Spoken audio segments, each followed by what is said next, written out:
નમસ્તે. સૃષ્ટિના સર્જનહારને કોટી કોટી વંદન. પગના સોજા ઓછા કરવાના વૈજ્ઞાનિક ઉપાયો. પગ ઊંચો રાખો. એલિવેશન સૌથી અસરકારક રીતોમાંની એક રીત છે. સૂતા અથવા બેસતા સમયે પગને થોડા હૃદયથી ઊંચા રાખવા. તકિયા ઉપર 20-30 મિનિટ, દિવસમાં 3 થી 4 વાર. લાંબા સમય સુધી પગ લટકાવીને ન બેસવું. ચાલવું અને એન્કલ પમ્પ એક્સરસાઇઝ લોહી અને લિમ્ફ સર્ક્યુલેશન સુધારે છે. દિવસમાં ઘણીવાર પગની આંગળીઓ ઉપર નીચે હલાવવી. એન્કલ ગોળ ફેરવવો. થોડું ચાલવું. આથી મસલ પમ્પ કામ કરે છે અને સોજો ઓછો થાય.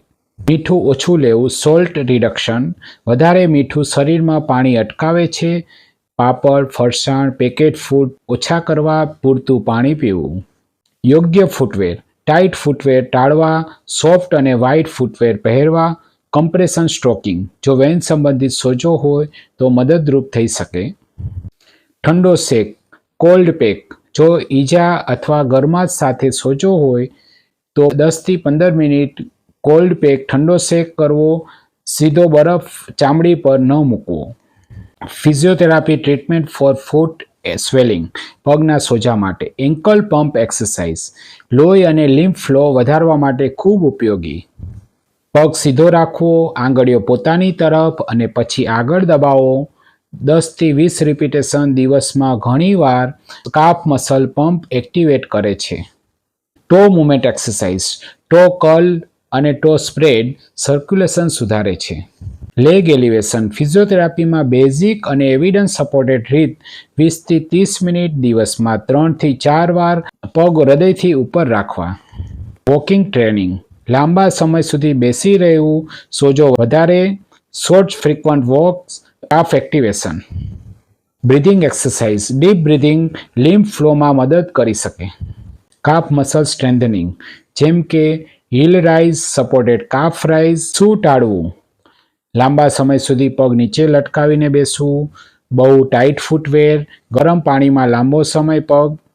કમ્પ્લીટ બેડ રેસ્ટ લાંબા સમય સુધી એક જગ્યાએ ન બેસવું. દર 30-45 મિનિટે ઊભા થવું. 2 થી 5 મિનિટ ચાલવું. ખાસ કરીને ટીવી, મોબાઈલ સામે લાંબા સમય સુધી બેસવું ઓછું કરવું. આ સર્ક્યુલેશન સુધારે છે. પગ લટકાવીને બેસવાનું ઓછું.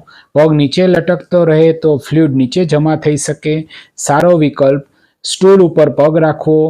સૂતા સમયે ઓસીકું પગ નીચે રાખવું. રોજ થોડુંક રેગ્યુલર વોકિંગ એવિડન્સ મુજબ રેગ્યુલર મૂવમેન્ટ સ્વેલિંગ ઘટાડવામાં મદદરૂપ. રોજ 20 થી 30 મિનિટ વોકિંગ. ધીમે શરૂઆત કરવી.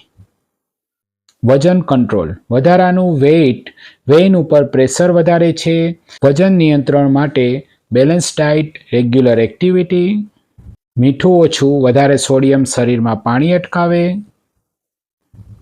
પૂરતું પાણી પીવું. ઓછું પાણી પીવાથી પણ બોડી ફ્લુઇડ, શરીરનું પ્રવાહી રિટેન્શન વધારી શકે. કમ્ફર્ટેબલ ફૂટવેર સોફ્ટ સોલ અને વ્હાઇટ ટો સોક્સ. સ્મોકિંગ, આલ્કોહોલ ટાળવું. આ સર્ક્યુલેશન હીલિંગ ઉપર ખરાબ અસર કરી શકે. ઊંઘ પૂરતી લેવી. પુઅર સ્લીપ ઇન્ફ્લામેશન અને સોજા ઉપર અસર કરે. ગરમીમાં ખાસ કાળજી. ગરમીમાં સ્વેલિંગ વધે છે. લાંબા સમય સુધી ન ઊભા રહેવું. કુલ એન્વાયરમેન્ટ રાખવું. ઠંડુ વાતાવરણ રાખવું. એન્કલ બ્રેક્સ રાખો. મોબાઈલ ટીવી દરમિયાન દર 20-30 મિનિટે ankle movement. 1 minute toe up and down. લાંબી ટ્રાવેલિંગ હોય ત્યારે બસ, કાર, ટ્રેનમાં વચ્ચે ઊભા થવું. એન્કલ પમ્પ કરવું. પાણી પીતા રહેવું. પ્રોટીન પૂરતું લેવું. ઓછું પ્રોટીન હોય તો પણ સોજો વધી શકે. પ્રોટીન માટે દાળ, કઠોળ.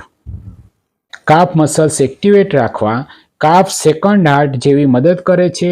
સર્ક્યુલેશનમાં સરળ activity heel raise and walking. Constipation ટાળવું. ઘણું સ્ટ્રેઇન કરવાથી વિનસ પ્રેશર વધી શકે. કોન્સ્ટિપેશન ટાળવા માટે ફાઇબર્સ, ફ્રૂટ, પાણી વધુ લેવા.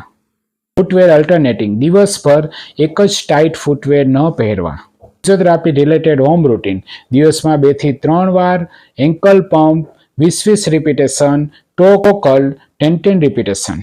Heel raise 10-10 repetition. 5-10 minutes walking અને પછી લેગ એલિવેશન. આ વિડીયો સાંભળવા જોવા માટે ખૂબ ખૂબ ધન્યવાદ. જય ભારત, જય હિન્દ.